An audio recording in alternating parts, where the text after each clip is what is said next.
अलग अलग राज्यों में 25 बीएलओज अपनी जान गंवा चुके, कई सुसाइड कर लिए, कुछ लोगों का हार्ट अटैक हो गया, इस तरह से।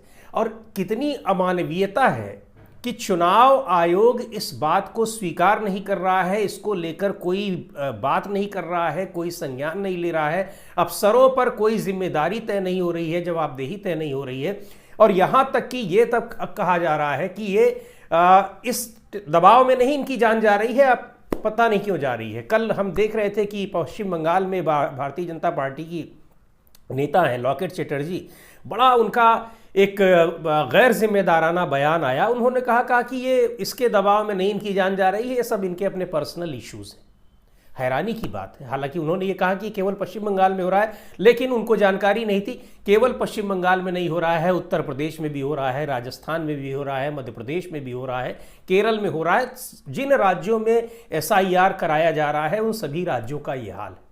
और अब स्थिति ये आ गई है कि आरएसएस से जुड़े संगठन भी, आपने देखा किस तरह से पश्चिम बंगाल में बीएलओज बाहर आ गए, सड़कों पर आ गए, विरोध किया उन्होंने, और चुनाव आयोग, वहां जो राज्य निर्वाचन आयोग का दफ्तर होता है, उसको घेर लिया। घेर इसलिए लिया कि वो अपनी शिकायत वहां तक पहुंचाना चाह रहे थे, लेकिन वहां कोई उनकी शिकायत, उनका दर्द, उनकी परेशानी सुनने वाला नहीं है। और वहां पर वो करीब रात भर वहां डटे रहे। उसका संज्ञान जरूर चुनाव आयोग ने लिया है कि वहां पर जो स्टेट के इलेक्शन ऑफिसर हैं उनकी सुरक्षा बढ़ाने को कहा है, और रिपोर्ट मांगी है वहां के अधिकारियों से कि ये सब कुछ कैसे हुआ।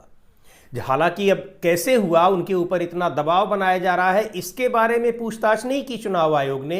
इतने 25 बीएलओज की और उस काम में ड्यूटी में लगे हुए लोगों की जान चली गई है, उस पर संज्ञान नहीं लिया। लेकिन चुनाव अधिकारी के दफ्तर को किस तरह से घेर लिया, प्रदर्शन कर रहे थे, अपनी बात कहने जा रहे थे, उस बात का संज्ञान चुनाव आयोग ने जरूर लिया है।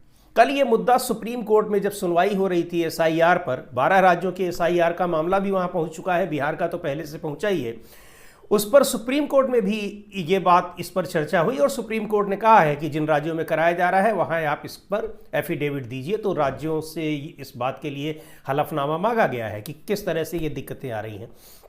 लेकिन ये क्यों हो रहा है, और यही अब एक आरएसएस से जुड़े संगठन भी इसके उसमें आ गए हैं, विरोध में आ गए हैं।